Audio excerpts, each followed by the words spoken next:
اب آپ آگے بھی بڑھنا چاہیں گے کہ ان میں سے کون سی اب یہ پتا چلے 21ویں ہے یا 23ویں ہے یا 25ویں ہے یا 27ویں ہے یا 29ویں ہے.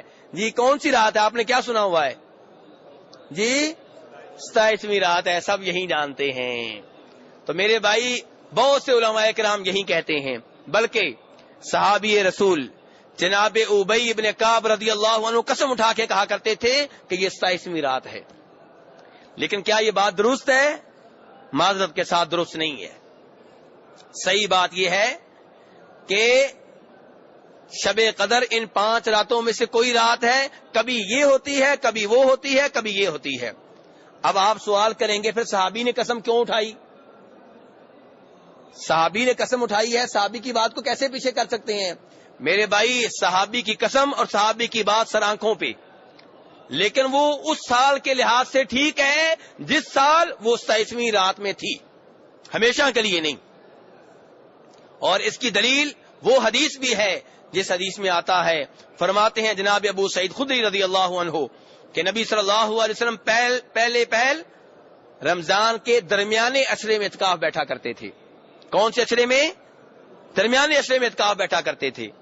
تو ایک دفعہ جب آپ اعتکاف بیٹھے اور اعتکاف اٹھنے کا وقت ہو گیا، صحابہ کرام سامان اٹھانے لگے، اعتکاف ختم ہونے لگا، آپ نے کہا کہ جس نے میرے ساتھ اعتکاف کیا ہے وہ اعتکاف دوبارہ بیٹھ جائے، کیونکہ مجھے شب قدر دکھائی گئی تھی، پھر بلا دی گئی ہے، اور مجھے امید ہے کہ وہ رمضان کی آخری 10 راتوں کی طاق راتوں میں سے کوئی ایک رات ہے. اور میں نے خواب میں دیکھا ہے کہ اس رات میں سجدہ کر رہا ہوں پانی میں اور مٹی میں.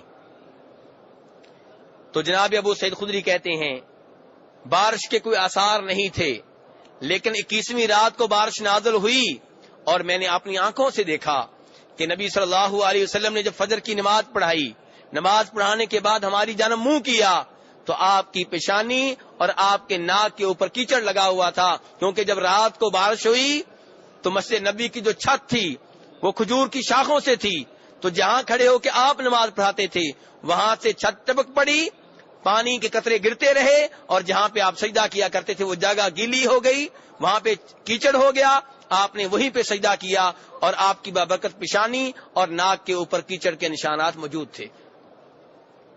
تو معلوم ہوا کہ اس سال شب قدر کون سی رات تھی؟ 21ویں رات تھی. تو پتہ چلا کہ یہ بات غلط ہے کہ ہمیشہ 27ویں رات ہی شب قدر ہوتی ہے. کبھی 21ویں، کبھی 23ویں، کبھی 25ویں، کبھی 27ویں، کبھی 29ویں. اسی لیے نبی صلی اللہ علیہ وسلم نے جب اپنی زندگی میں تراویح پڑھائی ہیں تو صرف 3 راتیں پڑھائی ہیں. نبی صلی اللہ علیہ وسلم نے اپنی زندگی میں تراویح با جماعت کتنی رات پڑھائی ہے؟ 3 رات. وہ کون کون سی راتیں تھیں؟ 23ویں رات، 25ویں رات اور 27ویں رات. تو بہرحال یہ 5 راتیں ہیں میرے بھائیوں. اب سوال یہ پیدا ہوتا ہے یہ رات کیوں چھپا لی گئی ہے؟ اس رات کو اتنے راز میں کیوں رکھا گیا ہے؟ میرے بھائی اس لیے تاکہ آپ کی امت ان 5 راتوں میں اللہ کی عبادت کرے اور زیادہ سے زیادہ ثواب حاصل کر لے. اگر وہ رات اس کی تحدید کر دی جائے تو آپ 1 رات عبادت کریں گے، اب اس رات کی تلاش میں آپ 5 راتیں عبادت کریں گے اور اللہ کی عبادت کریں گے، اجر و ثواب حاصل کریں گے، رب کی رضا حاصل ہوگی، رب آپ کو جنت دے گا. اس لیے اس رات کو پوشیدہ رکھا گیا ہے. اور یہ بات میں اپنی طرف سے نہیں کہہ رہا، یہ بھی حدیث سے ہمیں معلوم ہوئی ہے. فرماتے ہیں عبادہ ابن صامت رضی اللہ عنہ، اور حدیث ہے بخاری شریف کی. حدیث کس کتاب کی ہے میرے بھائی؟ بخاری شریف کی. کہتے ہیں عبادہ ابن صامت رضی اللہ عنہ کہ ایک رات نبی صلی اللہ علیہ وسلم گھر سے باہر نکلے امت کو بتانے کے لیے کہ شب قدر کون سی رات ہے، لیکن آگے دیکھا 2 آدمی جھگڑ رہے تھے. جب ان کو جھگڑتے ہوئے دیکھا تو یہ رات آپ کو بلا دی گئی، اس کا علم اٹھا لیا گیا، اور آپ نے صحابہ کرام سے کہا کہ لوگوں میں تمہیں بتانے کے لیے نکلا تھا کہ شب قدر کون سی رات ہے. یعنی کہ اس سال بتانے لگے ہوں گے آپ، لیکن فرمایا 2 آدمی جھگڑ رہے تھے، اس وجہ سے اس کا علم اٹھا لیا گیا، اور ہو سکتا ہے کہ اسی میں تمہارے لیے بہتری ہو، اس کا علم اٹھائے جانے میں تمہارے لیے بہتری ہو. تو یہ رسول اکرم صلی اللہ علیہ وسلم نے بتا دیا کہ شب قدر کی تحدید جو ہمیں نہیں بتائی گئی کہ ان 5 راتوں میں سے کون سی رات ہے، اس میں آپ کی امت کے لیے بہتری ہے. اور یہاں سے یہ بھی آپ نے جان لیا کہ نبی صلی اللہ علیہ وسلم کو ایک چیز کا علم دے کے واپس لے لیا گیا، علم دے کے واپس لے لیا گیا۔ معلوم یہ ہوا کہ آپ عالم الغیب نہیں ہیں، معلوم یہ ہوا کہ آپ انسانوں میں سے ایک انسان ہیں، جیسے دوسرے انسان بھول جایا کرتے تھے آپ بھی بھول جایا کرتے تھے۔ آپ نماز میں بھی 2-3 بار بھولے ہیں، نماز میں بھی آپ 2-3 بار بھولے ہیں، بلکہ ایک دفعہ ایسے ہوا کہ نبی صلی اللہ علیہ وسلم نے زور کی نماز پڑھائی، کتنی رکعتیں پڑھائیں؟ 2 پڑھا کے آپ ایک صحن میں آ کے ایک لکڑ بنی ہوئی تھی اس کے ساتھ ٹیک لگا کے کھڑے ہو گئے۔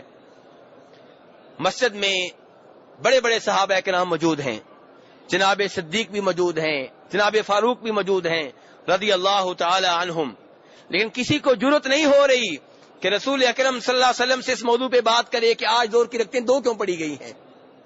ایک آدمی تھا جس کو کہا جاتا تھا ذو الیدین، 2 ہاتھوں والا، یعنی کہ اس کے ہاتھ لمبے تھے ذرا۔ وہ آیا رسول اکرم صلی اللہ علیہ وسلم کے پاس، کہنے لگا اللہ کے رسول انسیت ام قصرت الصلاۃ، کیا آپ بھول گئے ہیں یا نماز میں کمی کر دی گئی ہے؟ یہ صحابی کیا کہہ رہا ہے کہ کیا آپ بھول گئے ہیں؟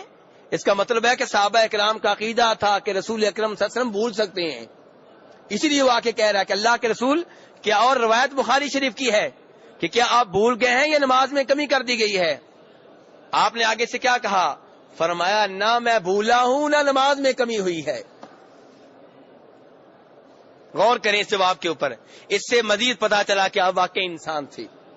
حالانکہ 2 رکعتیں آپ نے پڑھائی ہیں، لیکن آپ یہ سمجھ رہے ہیں کہ نہ میں بھولا ہوں نہ نماز میں کمی ہوئی ہے، یعنی کہ آپ اب تک یہ سمجھ رہے ہیں کہ میں نے 4 رکعتیں پڑھائی ہیں۔ آپ بھولے کہ نہیں بھولے؟ بھولے کہ نہیں بھولے میرے بھائی؟ بھولے۔ تب رسول اکرم صلی اللہ علیہ وسلم نے صحابہ اکرام سے پوچھا کہ یہ ذو الیدین جو بات کہہ رہا ہے کیا یہ درست ہے؟ صحابہ اکرام نے کہا ہاں اللہ کے رسول یہ درست ہے۔ پھر آپ نے واپس آ کے 2 رکعتیں پڑھائیں، 2 رکعتیں پڑھانے کے بعد سلام پھیرا، اور پھر آپ نے 2 سجدے کیے، پھر دوبارہ سلام پھیرا، اور پھر لوگوں سے مخاطب ہو کے کہا کہ میں انسان ہوں، میں تمہاری طرح بھول جاتا ہوں، جب میں بھول جاؤں تو مجھے یاد کروا دیا کرو۔ میرے بھائی نبی صلی اللہ علیہ وسلم انسانوں میں سے ایک انسان تھے، لیکن سب انسانوں سے افضل، سب سے اعلیٰ، سب سے مقدس، سب سے زیادہ درجات اور مقام و مرتبہ والے تھے، سب سے زیادہ بلند آپ کی شان تھی، بلکہ انبیاء کرام علیہم الصلوۃ والسلام کے بھی سردار تھے، لیکن تھے انسان۔ میرے بھائی یہی تو آپ کی خوبی تھی کہ انسان ہو کے آپ نے وہ کام کیے جو کوئی نہیں کر سکتا۔ اگر آپ فرشتے ہو کے روزے رکھتے چلے جاتے تو کوئی خوبی نہیں تھی، فرشتوں کو تو بھوک ہی نہیں لگتی، نوریوں کو تو بھوک ہی نہیں لگتی۔ اگر آپ نوری ہو کے جہاد کرتے کرتے تبوک پہنچ جاتے تو کوئی بڑی بہادری نہیں تھی، نوری تو تھکتے ہی نہیں ہیں۔ میرے بھائی جو آپ کو نوری کہتے ہیں وہ آپ کی شان بلند نہیں کر رہے، آپ کی شان میں کمی کر رہے ہیں، آپ کی گستاخی کر رہے ہیں۔ اور میرے بھائی ذرا قرآن پاک پڑھیں، قرآن پاک بھرا پڑا ہے اس اعتراض سے جو اعتراض مکہ والے کرتے تھے۔ وہ کہتے تھے تو انسان ہے، ہم تجھے رسول کیسے مان لیں؟ ان کا یہی تو اعتراض تھا کہ آپ انسان ہیں، ہم آپ کو رسول کیسے مان لیں؟ اگر آپ انسان نہ ہوتے، آپ بشر نہ ہوتے، آپ کہتے ظالموں تمہیں کس نے کہا ہے کہ میں انسان ہوں؟ تمہیں کس نے کہا میں بشر ہوں؟ میں تو نور ہوں۔ لیکن قرآن پاک پڑھ کے دیکھیں، قرآن پاک کہتا ہے میرے نبی کو بشر ہونے کی وجہ سے ریجیکٹ کرنے والوں، میرے سارے رسول ہی بشر تھے، جتنے بھی رسول آئے وہ بشر تھے۔ اور ایک جہاں پہ فرمایا سورہ نام میں کہ اگر میں کسی فرشتے کو رسول بنا کر بھیجتا تو تم کہتے جی ہمیں کیا پتا یہ کون ہے کون نہیں ہے، ہمارے جیسا تو ہے نہیں ہے، پھر تم نے یہ اعتراض کرنا تھا۔ قرآن پاک پڑھ کے دیکھیں میرے بھائی، قرآن پاک اگر ہم پڑھ لیں، قرآن پاک کے معنی کے اوپر غور کر لیں تو ہمارے عقائد کی اصلاح ہو جائے۔ شرط یہ ہے کہ قرآن کا ترجمہ، قرآن کی تفسیر تعصب کے بغیر پڑھیں۔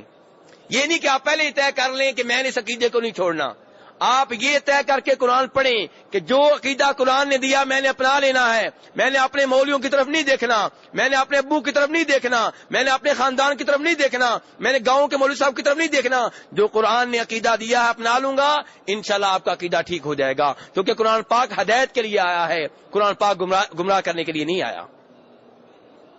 تو بہرحال میرے بھائی میں کہاں سے کہاں نکل گیا. بات کیا کر رہا تھا کہ شب قدر کا آپ کو علم دے کے واپس لے